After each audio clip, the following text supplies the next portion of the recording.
On this episode of Skeptiko, near-death experience skeptic Dr. Susan Blackmore.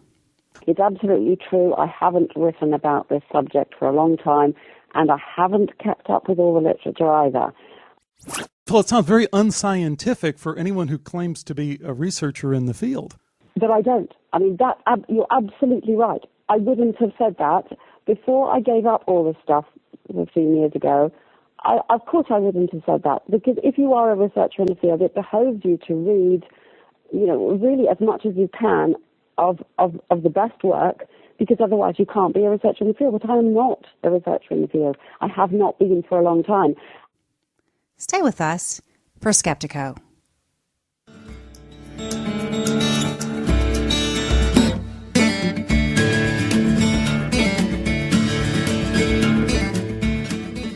Welcome to Skeptiko, where we explore controversial science with leading researchers, thinkers, and their critics.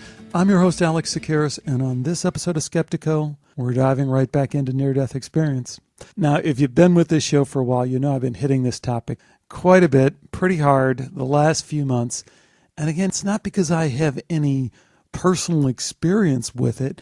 It's just that, the near-death experience phenomena seems to get right to the core of what this show is all about, which is a scientific understanding of the biggest, deepest questions we could possibly ask. Who are we? Where did we come from? And where do we go? And nothing really gets to those questions more clearly, more directly than near-death experience. Now, I've been saying for quite some time on this show that the evidence we get from the near-death experience research, that being that somehow, in some way, consciousness survives our bodily death. I mean, that's the conclusion from this body of research.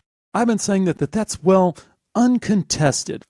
But there is one name that seems to keep cropping up in terms of an alternative view on the near-death experience. And that's Dr. Susan Blackmore. And I'll give you some examples of how it comes up. If you remember, a few months ago, I had an interview with Yale neurologist Dr. Stephen Novella, popular guy on the skeptical circuit, intelligent guy, kind of a go-to guy within the skeptical community because he has all the right credentials and he should know about all this stuff. And let me play for you as a little reminder, a little bit of the exchange I had with Steve and how this research from Dr. Blackmore is in his thought process. Different people interpret that data differently, different researchers looking at NDEs and different scientists. I know, have you interviewed Susan Blackmore, by the way? Yeah, I've read Susan Blackmore, 20 years ago, and I don't think she stands up very well.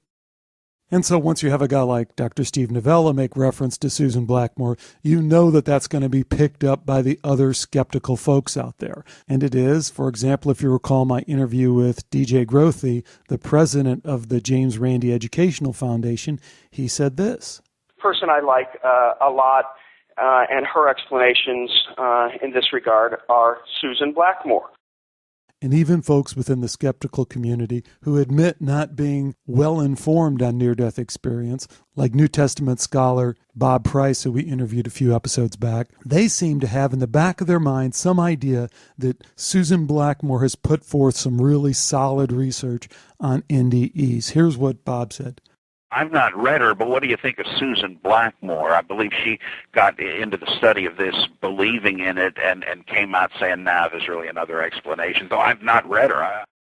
So with so many people within the skeptical/atheist camp pointing to Dr. Susan Blackmore as a possible way out of the near-death experience phenomena and its implications, I really wanted to talk to her again. I talked to her a couple years ago, and she is a very gracious person, but I was very happy when she accepted my invitation for a second interview on Skeptiko. I think you'll find it fascinating. It's very provocative. It's challenging at times, but it's really everything that Skeptiko is all about, asking tough questions in an effort to nudge a little bit closer to the scientific truth about things as best we can get there. So stay with me for Dr. Susan Blackmore. Today we welcome back Dr. Susan Blackmore. She's a writer, lecturer. In fact, you may have seen her excellent presentation at the TED conference a couple years ago, which is quite an honor in itself. She's also a visiting professor in psychology at the University of Plymouth. Dr. Blackmore, welcome back to Skeptiko. Thank you very much. Well, as I explained in my email, the main reason I wanted to have you back on is because As we've dug in this show into near-death experience science, and we tried to explore what skeptics have to say about this and whether this is really evidence for consciousness existing outside of the brain, well, the more we dig into that, your name seems to keep popping up. I have always said, hey, you know, Susan Blackmore hasn't published on this in 15 years. I don't know where you're going, but nonetheless, I keep getting a lot of, you need to read Susan Blackmore's book. So I thought it'd be nice to have you back on and clear up some of these questions. Well, thank you very much. It's absolutely true. I haven't written about this subject for a long time, and I haven't kept up with all the literature either. I do, I hear about some of the things that are happening. I talk to people involved. I know Peter Fenwick, for example, very well. So I kind of know what's going on to some extent, but I got to the point many, many years ago when I just thought I have done all I feel I can do for the moment, and I just need to get out of these endless round and round arguments and do something else that I have. I spent my time investigating other aspects of consciousness and mystical experiences and meditation and memes and evolution and all sorts of other things. And I'm glad to have got out of that. Why people go on referring to, I suppose, I provided some sort of position for people to argue against. I mean, people who persist in thinking that near-death experiences are evidence for life after death or evidence of a soul or a spirit or something really hate any proposals that come from basic physiology or understanding what the brain's up to and so on. And, I did lay out that's, I hope, fairly clearly in my book. So I guess they'll go on referring to it until or unless the whole argument dissolves one way or the other. Either we have truly fantastic physiological explanations which really do the whole job and there's nothing left to argue with, or we get some stunning evidence that, I was completely wrong and there really is life after death or a spirit or soul or something like that. So I think people will go on mentioning that work I did a long time ago, even if it's only as what they want to prove wrong. Yeah, I don't quite see it that way, and I hope we can tease that out because, like the article that I sent you from Dr. Bruce Grayson at the University of Virginia, where he does a lit review of the research, particularly the research in the last 15 years, I can't really say that that everyone's so stuck on some of the ideas that you're saying, but maybe we can really get into that. Where I thought would be a starting point is really the email that you sent me, and you just reiterated here, because when I invited you on the show and I said, hey, why does your name keep popping up? You said, here's your email. It says, I know about AWARE, that is Dr. Peter Fenwick and Sam Parnia, their project, but not Jeff Long's work, because I told you that Jeff Long had just published a book and he had been on the show and I wanted you to comment on that. And then you said, I'm not sure I could face reading his book though, so I probably wouldn't be much use to you. So what immediately pops to my mind is, one, I appreciate the honesty, that you probably couldn't face reading the book, but I just, on the face of it, that just seems like a stunning statement. I mean, here's a guy, he's obviously well qualified, he's a medical doctor, he's done more research than, just about anybody. He appears at all the right conferences, publishes all the right papers, and you say you couldn't face reading his book. It does sound absolutely dreadful, doesn't it? Oh dear, please forgive me. It sounds dreadful. It sounds very unscientific for anyone who claims to be a researcher in the field. But I don't. I mean, you're absolutely right. I wouldn't have said that before I gave up all this stuff 15 years ago. Of course I wouldn't have said that, because if you are a researcher in the field, it behoves you to read, really as much as you can of the best work, because otherwise you can't be a researcher in the field. But I am not a researcher in the field. I have not been for a long time.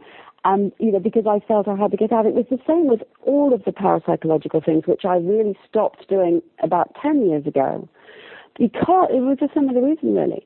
I was sent a mass of material on Stargate affair, which was a very big argument about US government-funded research on remote viewing and so on. And I thought, if I'm going to make any comments on this, I have got to read all this stuff. And I have come to the point when I had had enough and I didn't want to do it anymore. And I had to reorganize my life and say, I'm not going to do that anymore. Because what I was never prepared to do, and still I'm not prepared to do, is to say, yeah, I'm an expert on this, I know about this, and then not go and read the stuff. So my honesty, I'm glad I was honest, I am honest. I haven't done that for a very long time, and that's why I said I don't think I'd be much use to you. And initially I didn't want to do this interview because I felt I'm not a researcher in the field, I'm not up to date with the work, I'm not the right person for you to talk to. And then you said, well, people still refer to your work, so if you want to talk to me, then please let me talk as honestly as I am. I am ignorant about quite a lot of what has gone on in the last 15 years. Let me say one more thing. Why I couldn't face reading it is nothing to do with something to do with the content, but I don't know what the content is. Look, I'm sitting near my desk now. The piles of books in the urgent must-read because I've got to review by next week pile. Then the, I'd love to read, but, they'll be next pile. And then the really hopeless, huge pile as tall as my desk of books people have sent me and they want me to read. And God knows when I'm going to read them. That's the setting for that comment. We can all relate. Of course you can. Of course you can. So I wouldn't read his book because that's not something that is not the field I'm working in anymore. And I've got other things to do. I appreciate that. But, Sue, that's not exactly what you said. And even in the email to me, and you kind of reiterated it in the early part of this broadcast, you said that, you don't want to get back to it unless there's some really fantastic evidence. And you say, this is in your email. Of course, there may be some really fantastic evidence in Long's book, but I doubt it. And I do doubt it. And no one has told me. Come on, prove me wrong then. Prove me wrong. Tell me what there is. Well, but hold on. Maybe there is. Hold on. I mean, you're still a public figure, public intellectual, public scientist, and to remove yourself, I think, is fine. But you still express a very strong opinion about this. And when we juxtapose that with what you just said, which I'm completely uninformed, I really have no opinion because I haven't studied the literature in 15 years, and a lot has happened in 15 years. I mean, don't we need to kind of resolve those to a certain extent? Well, that's a good question. I think because of the way it went, that research, and in particular, all of my research in parapsychology, it's always very, very frustrating. What happens is you have any number of claims of things which, if they were true, would fundamentally overthrow everything we understand really about the nature of mind. And if it were true, it'd be amazing and would change everything. You go and investigate these things, and over the nearly 30 years I was involved in parapsychology, I investigated lots and lots and lots of things. Some of them turn out to be very easy to solve the mystery, and you find very quickly there's some normal explanation. Others, you can spend years getting to the bottom of them, and you ultimately get there, and you say, that's somebody cheated, or somebody made a mistake, or whatever it might be. And then some others you never do resolve. But they, in my experience of all those years, those ones were never convincing enough. There were never any witnesses or any written records independently of the main claim or whatever it was to force me to say, yeah, I must overthrow everything we know. That is where my remark, I doubt it, is coming from. It also comes from one other source, which is that I still know enough people. I don't see them much or communicate with them that much, but I still know people in the field. And I suspect if there were if something happened that was really compelling, for example, the success of some project like AWARE, somebody tell me, then I would go back and have a look. It would throw me. It would be kind of challenging and difficult, but also very exciting. But something like that. So that's really where my I doubt it is coming from. Okay. So then the people I mean, I assume you're talking about like Dr. Peter Fennick. Who else are you talking about? And what are they telling you in terms of there not being any fantastic research? Well, to give an example, a few months ago, Peter came down to Plymouth, where both of us had been invited to take part in a day organised by some schools in Plymouth. It was a very nice day with discussions about near-death experiences, and he told me about the AWARE project and various other things that were going on. And I gave a lecture. This was with school kids, so this was not a scientific conference. This was. I feel perfectly able to do that when invited, although I don't very often do it. But because Peter was coming and I wanted to see him, I thought this would be a nice day, which it was. And he presented, the arguments from his perspective, and other, when we had a discussion with all the school kids. Now, he didn't tell of anything there which was of the sort of stunning kind of evidence that would change anything for me. It was very interesting, but it wasn't that kind of thing like, wow, maybe I should get back into this. Really, something has changed dramatically. Okay. I don't think we can really push that too far because we just kind of set the parameters that I don't think it's really an area. Well, if you could now, tell me of some amazing piece of evidence that, that would make me change my mind, then that would be interesting. But, in the absence of that, I think we have to accept that there are lots and lots of possible ways of interpreting NDEs, and, people differ, and the evidence is not conclusive on most of these issues. I mean, some things we know very well, don't we? We know roughly the proportions of people who have them. We know that that people are positively changed afterwards. We know something about those kinds of changes.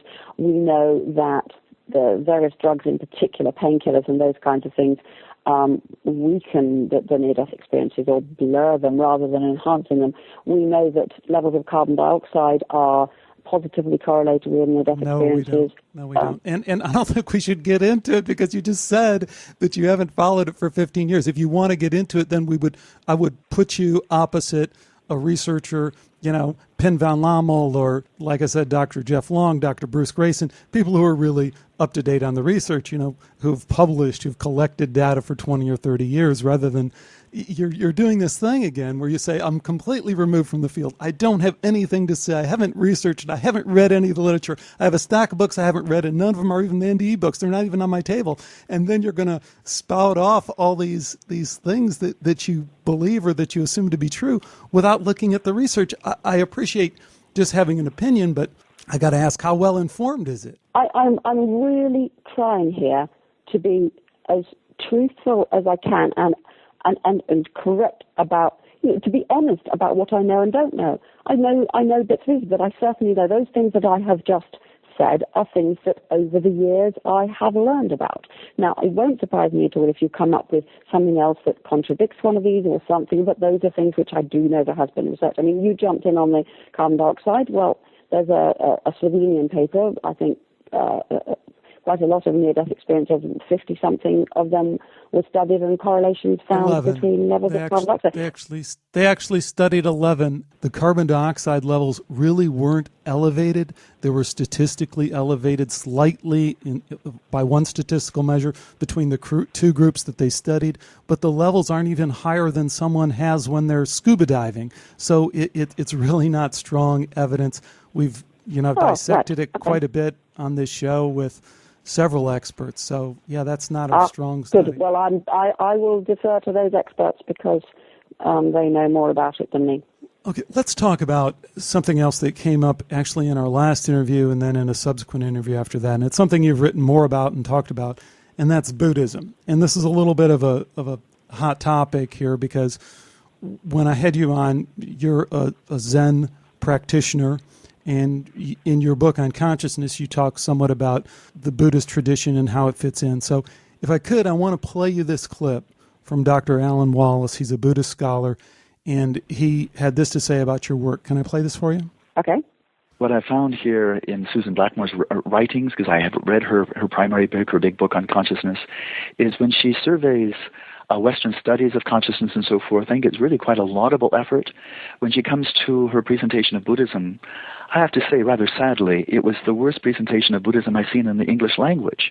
And I've been studying Buddhism for 37 years now. I'm fluent in Tibetan. I've studied Sanskrit, Buddhist monk for 14 years, and I don't know how many books I've published on the topic.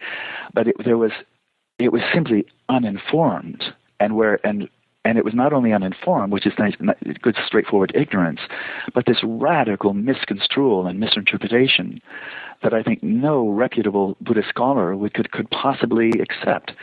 And so this was really quite discouraging and I find this not infrequent among people who are working in this field. They'll be very professional on one side and completely amateurish on the other. Okay, now I realize that's a pretty harsh statement, but I wanted to get your response. Oh, it certainly is harsh, and I wish he had come to me. I would love to have the chance to talk to him about that. Well, yes, I don't claim to be a Buddhist scholar. I was giving an overview. What I was trying to do, this is a big textbook on consciousness, which is intended for undergraduate and probably master's level students in Britain and the United States primarily, studying consciousness. And they will mostly be studying physiology, neurophysiology, neuropsychology, all the different aspects of consciousness, and some more subjective stuff as well.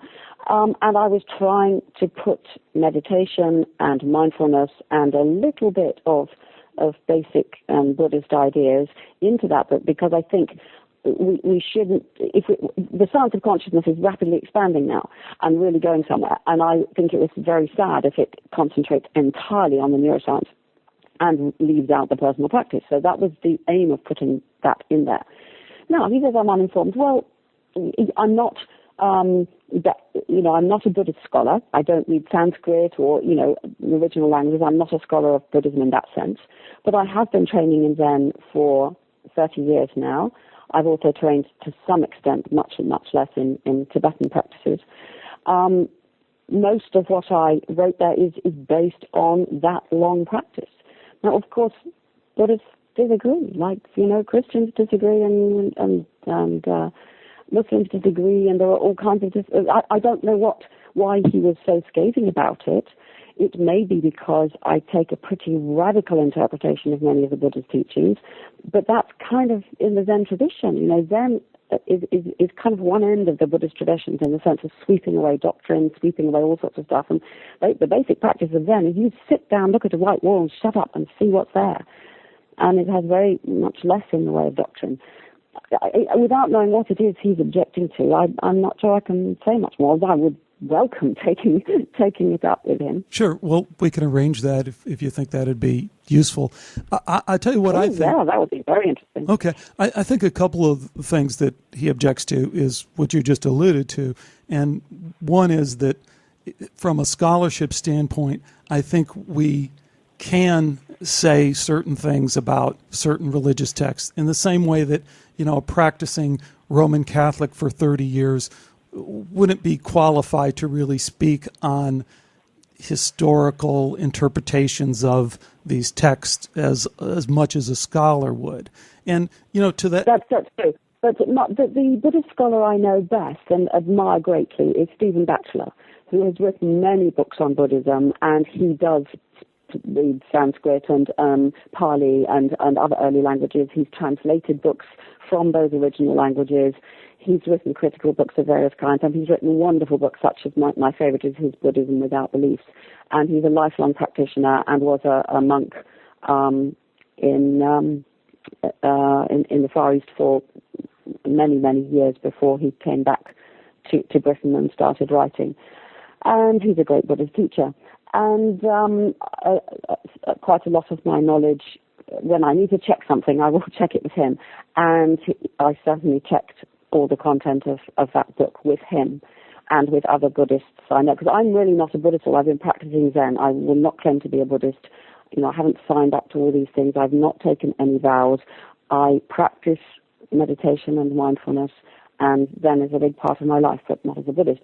But I did ask some Buddhist friends to check the book, and I made some, changes in line with discussions that we had. And obviously, they thought it was at least, not making terrible mistakes. They were happy with it, let us say. Okay, fair enough. Because what I was alluding to before is I think sometimes the details matter. I mean, sometimes they don't. It's purely an interpretation, personal experience thing, and that's okay.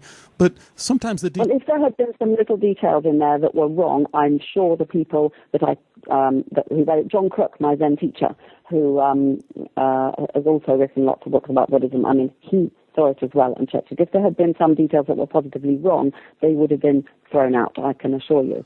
So there must be the disagreement that Alan has with me must not be just some little erroneous details. There must be some more, I guess, fundamental difference of interpretation there. There is, and I can send you the complete interview. And I will do that after the show. I'll send you a link to it so you can listen to it. But here's what I was referring to when I was talking about the details. In your book, Dying to Live, you say this: the difference between these, that is Tibetan Buddhism teachings, and the folktales we've encountered, i.e. you're talking about the near-death experience folktales, and it's a very big difference, you state, is that in Buddhism, these experiences are not meant to be taken literally. Now, there you're stating something quite matter-of-factly that I think is just, as far as I can tell from talking to researchers, Buddhist scholars, that's just flat-out incorrect. What exact things are we talking about that are not to be taken literally? I'm sorry, I've not understood this. What exactly are these experiences that are not, or claims that are not to be taken literally? Okay, so this is from your book, Dying to Live. Yeah. And you're talking about what's described in the Tibetan Book of the Dead, right? Right, yeah.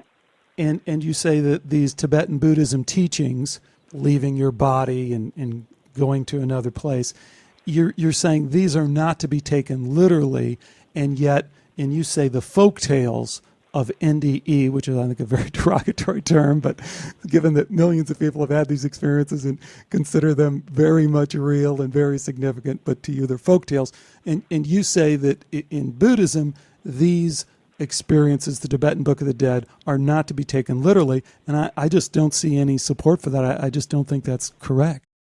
Well, I suppose I was probably speaking from my Zen background, where these things are not taken as literal, adventures in literal other worlds, but ways of. But hold on. That's the point I'm making.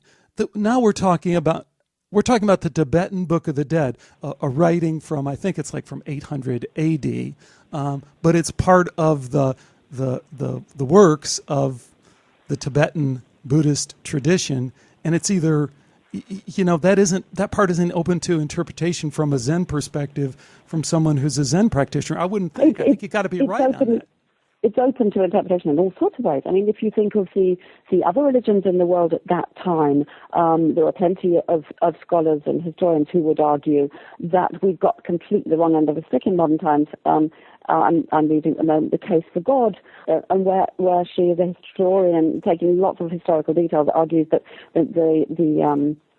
the Bible is like that. It wasn't read literally. That the whole idea of taking the Bible literally is actually a modern invention of the last 100 years or so, and that people they used it as guidance for their own life, for their own practice, to understand their own minds, but not in any sense literal. Now, I don't know. Perhaps I shouldn't have written that in 1993. I don't know. I don't remember the context. I'd have to go and look at it again.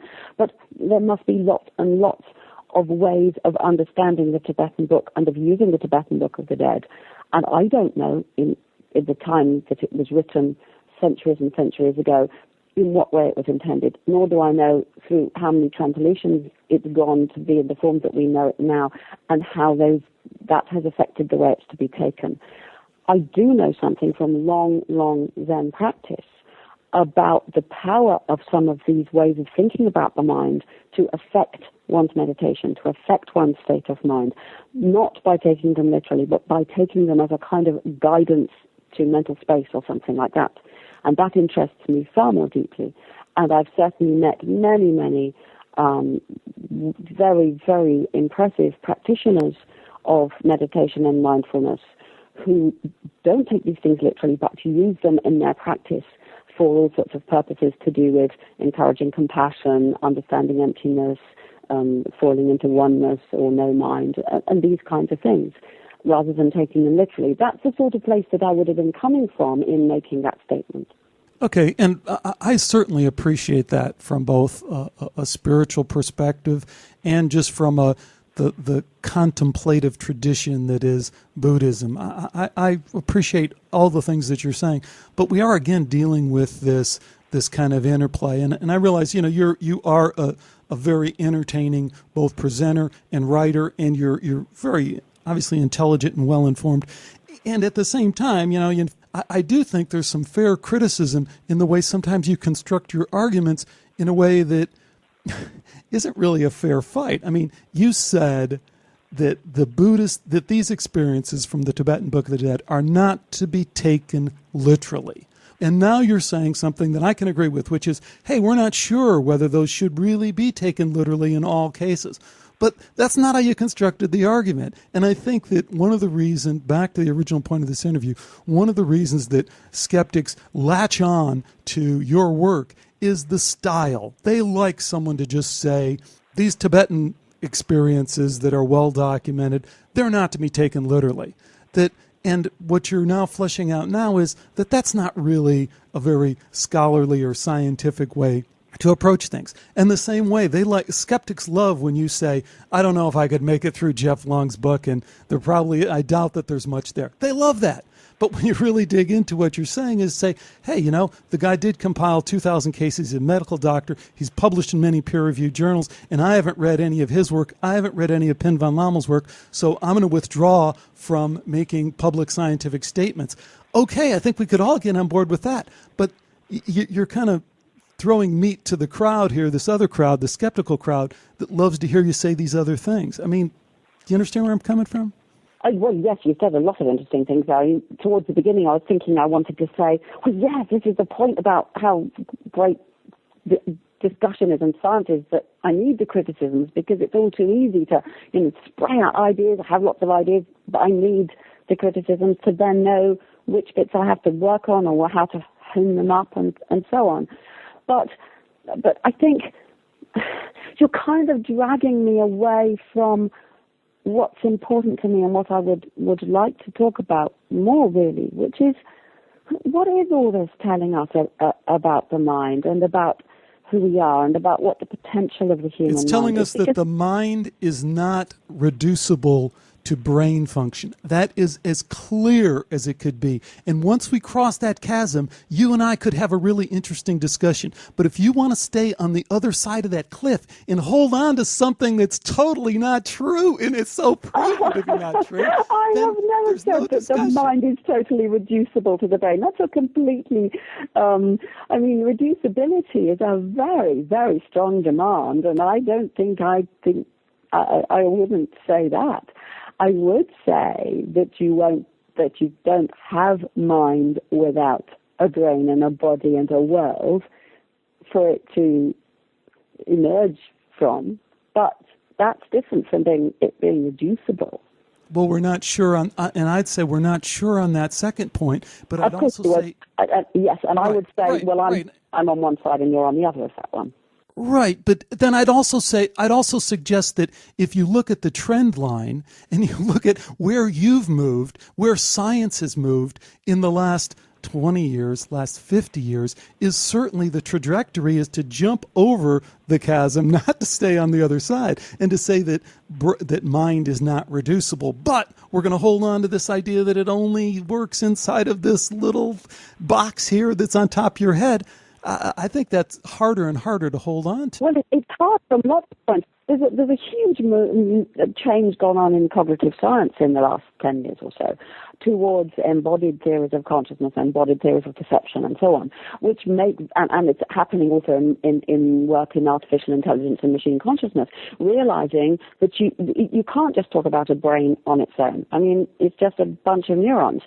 And that's why a moment ago I said, when I was jumping on this irreducibility business, I mentioned a brain and a body and a world, because I think you have to have all of those three things interacting before there's mind or mental phenomena or experiences or subjectivity or illusions of self or whatever else it might be. Not just a brain. A brain on its own is just, it can't do anything. I want to think about another chasm. You see, this is a vast chasm of dualism. This is at the heart of all these problems that we face in trying to understand the mind, in trying to understand death, and so on. The natural human way to think seems to be dualist, seems to be that mind and brain are somehow separate. and we struggle to try to make sense of them. Now, in the scientific realm, you have this awful dualism which is led to swinging backwards and forth, and particularly the relationship between psychology and what is now becoming neuroscience. The whole sad history of behaviorism, which was a large part of the 20th century, was not being able to cope with dualism. We'll just make it all brain, and we'll ignore that there's any mind at all, and simply push it away and not do anything with it. And that's what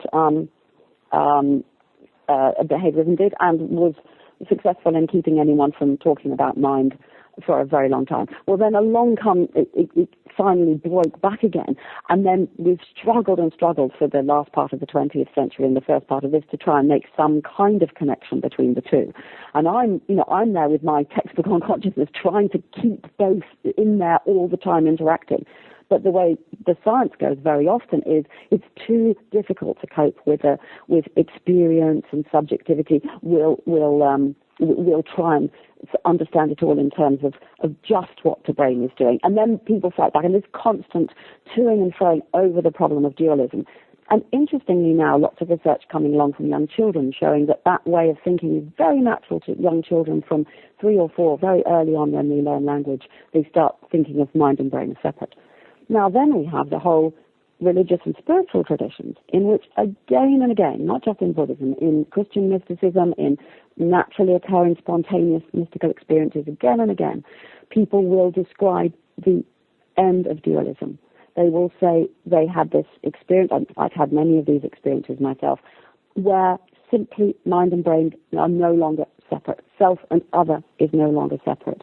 There is complete harmony and oneness of self and other, and you kind of laugh at, how could I have thought that I was ever separate from everybody else and everything else?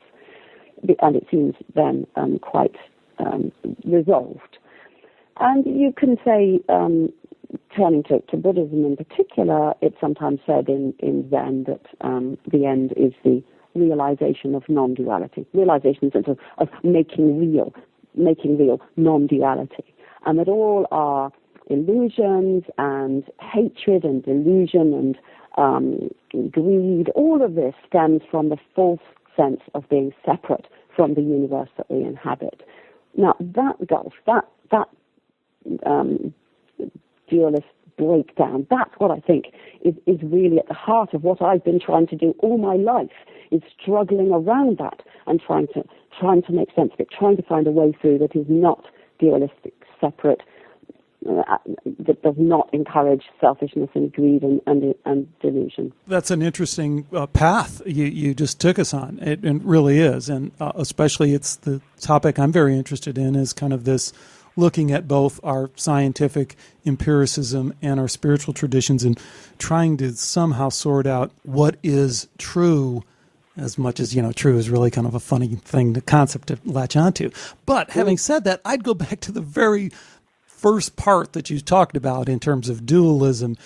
Where you come around full circle is kind of saying that this whole idea of dualism, this whole little jaunt we've taken in science, was a misstep. And I think that recasts the whole thing. I mean, if science has really been on this, in terms of consciousness, has really been on this sidetrack that really doesn't work, then don't we kind of make too much of it when we say, oh, and look at how interesting it was when we looked at behaviorism and we took all these sidetracks, when it's like, yeah, but that was wrong. And first point I have to disagree with, and that's where you said you think that human beings naturally kind of gravitate towards, what did you say, towards a dualistic kind of... that mind and brain are separate. They seem to be such different kind of things, and we talk about them differently and think about... Right. We think about myself, my experiences as not the world as being there as causing my experiences. We think about experiences as separate from the world, and mind and brain being different things.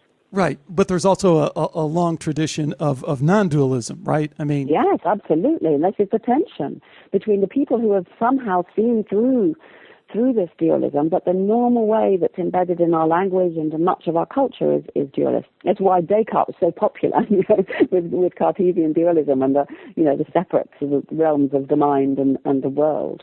but it doesn't work scientifically. And the scientists, yes, we keep saying that, well, we were wrong, the whole behaviorist tradition had some good things in it, but, that attempt to kind of do away with mind or subjective experience was wrong. We must come back to it. And that, I'm happy to say, has happened in my lifetime, really beginning in the mid-1990s, when it began to be possible, scientifically acceptable, to talk about consciousness again. And this great sort of flowering of people being able to talk about it, and then the constant kind of dragging back to pinning it down to some little bit of the brain or something, and kind of finding it terribly, terribly hard to do justice to the nature of personal experience while studying the brain. It's a terribly hard challenge. It's called the hard problem of consciousness.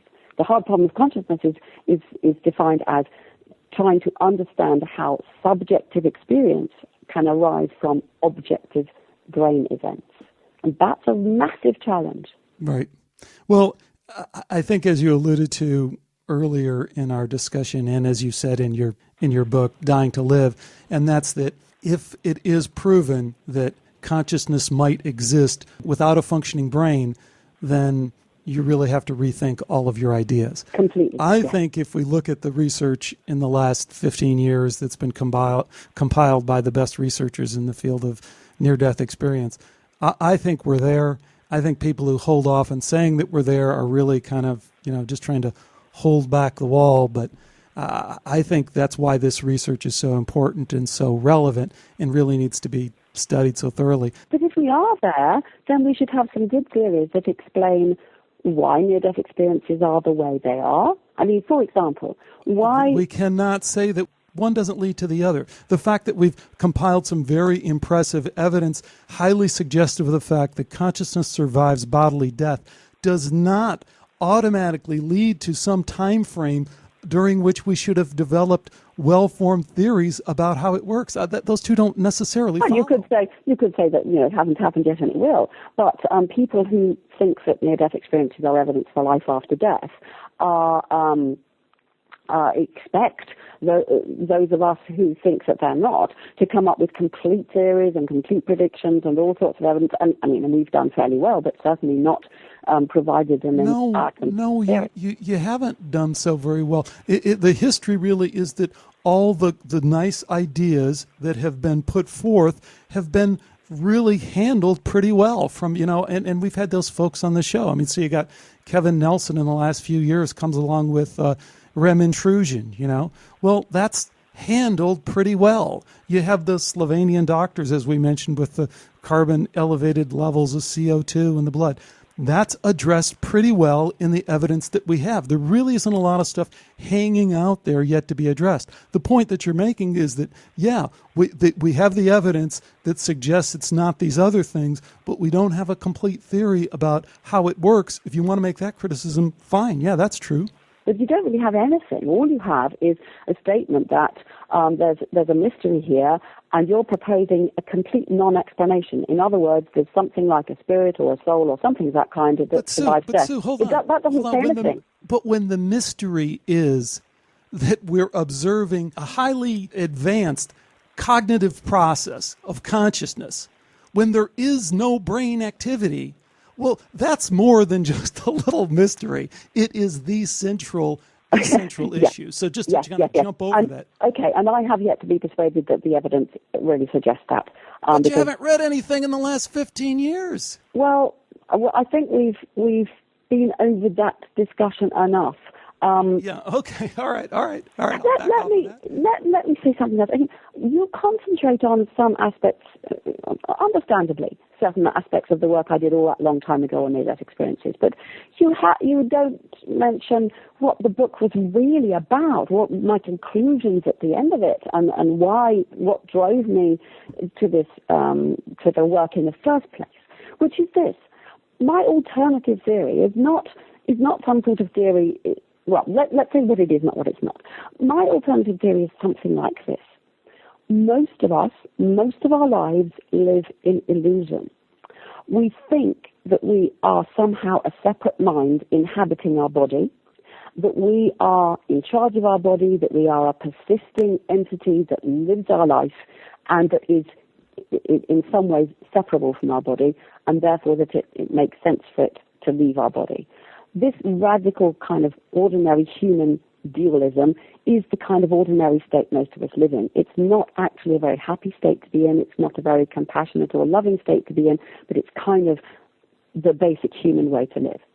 Now, some people have the luck to have spontaneous mystical experiences in which they blast out of that and realize that it's possible to be outside of that cage, if you like, to see the world differently, to understand immediately the interrelatedness of the universe, the oneness of everything, and the fact that these little selves are actually not important or persisting or the way we felt they were before. Other people learn through prayer and contemplation within mystical traditions in any of the great religions or in some alternative religions as well. They will find by long practice or through fasting and other techniques, they will also find the same thing.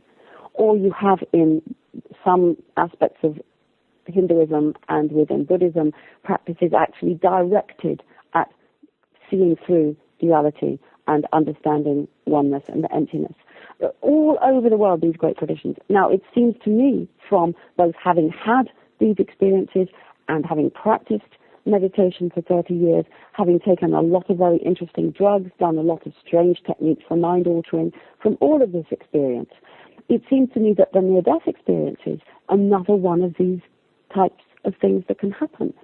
The reason it happens is because of the breakdown of the normal capacity of the brain, which is where all the, the carbon dioxide and the excessive firing in the visual system and so on come from. But the important thing about all this to me is that it's a way in which the illusion of separate self can be broken through. And then that's what I'm saying. At the end of the book, I say, this is why people are changed for the better after near-death experiences, because they have glimpsed, perhaps for the only time in their life, the possibility of knowing that they are not separate from everybody and everything else.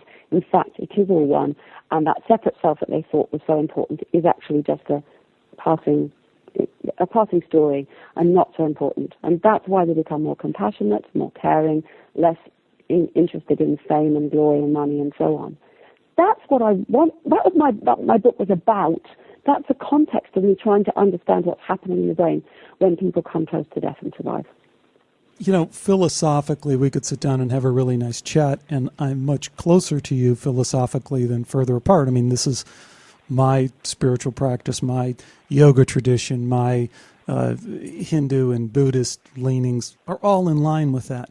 But I really draw a distinction. I love science, and I know you love science too. I love the scientific method, the means of understanding. And where I pull back from a lot of what you're saying is that I think people should be very skeptical of a lot of the things that you're saying, because they're opinions. They're interesting opinions, but they step way outside of the realm of what we know, what we can prove by scientific methods. And that's what I guess I react to, and I think I was really trying to tease out, and I appreciate your openness in having this dialogue that's, critical and really pulling at each other and stuff like that. But it's like, you know what? When it comes to the ideas in your book and the thoughts, philosophies, musings of your book, awesome, great. But what we really have to do, what I really want to do, is try and tease out the science. What do we know by the best means we have? Knowing full well when we walk into that we're never really going to know anything, that there isn't any truth. It's all relative to some extent. But we do have this common shared experience that we can get to, and we're going to call that, for sake of argument, truth, and that's where we have to try and get. Yep, I agree with you. And I enjoy it. I mean, it's painful in a way. This discussion, you've pushed very hard, and it's quite painful and tough. But it's what it's about. I mean, if you throw yourself into things like I do and put out opinions and people keep asking for them, it's part of what you're doing is to hear these different points of view and try to deal with them as best I can, and try to think and try to always develop my ideas and my opinions in light of what I know. And, I learn a lot from discussions like this. Right. So, fine. So where is all this thinking and all these interesting exchanges. Where is that taking you right now? What are you working on now? Where will people find you in the next year or two? Books, lectures, those kind of things. In my garden by a little river just south of Dartmoor in South Devon. I am trying to do less work, less writing. I'm not writing any book at the moment. It's very, very hard. The modern world, people can very easily get to you, and it's very hard to extricate yourself. But I do realize that I have burdened myself very much with the enjoyment, really, of, fairly successful books and lots of lectures and all of this stuff. And I am now doing more Zen practice and meditation. I've taken up painting again, and above all, I'm doing a lot of gardening and so on. We have 7 acres on the edge of this little river in Devon. I grow a lot of vegetables. We have chickens. We are trying to get our carbon footprint as low as possible. We heat the house mostly, not entirely, but mostly with our own wood, so it's carbon neutral, which we've done an awful lot of time spent splitting and chopping wood to prepare it for this winter, which we're doing at the moment. We've, installed solar panels of those kinds, so we're working on these kinds of things and trying to find ways to grow more food and so on. I've realized I've spent quite a lot of time with my Zen teacher because he's not been well, and along with other people I've been helping to look after him for a bit, and that's been a wonderful opportunity for practice. And he's got at me and said his latest instruction is enjoy slowly. You laugh. You can see where that's coming from, can't you? Which is Absolutely. I'm pathologically unable either to just enjoy things for their own sake or to do things slowly. So that may not have been the answer you were expecting, but that's kind of what I'm up to at the moment. Oh, I think that's wonderful, and I think it is very, very much a part of this discussion because it's this balancing act, and we are living a life. We're not just, so you're talking about the balance you have between being a public figure and standing behind a lot of works that people identify with you and carrying on with a life that, may take you in slightly different directions that people don't know about. So I certainly appreciate the fact that you've been so open in this dialogue and you've taken the time to join us, and I thank you very much for that. Pleasure. I have enjoyed it, despite the tough grilling you've given me. I enjoyed it. Thank you very much indeed. Thanks again to Dr. Susan Blackmore for joining me today on Skeptiko. It was a tough interview. I really commend her for hanging in there and answering tough questions and being willing to engage. It's one of my great frustrations when people who espouse critical thinking are unwilling to critically look at their own ideas. And as you can tell, Dr. Blackmore doesn't fall into that category. She's not only willing to dialogue about these tough issues, but she's willing to take a hard look at her own views and how those stack up. And you just can't ask for anything more than that.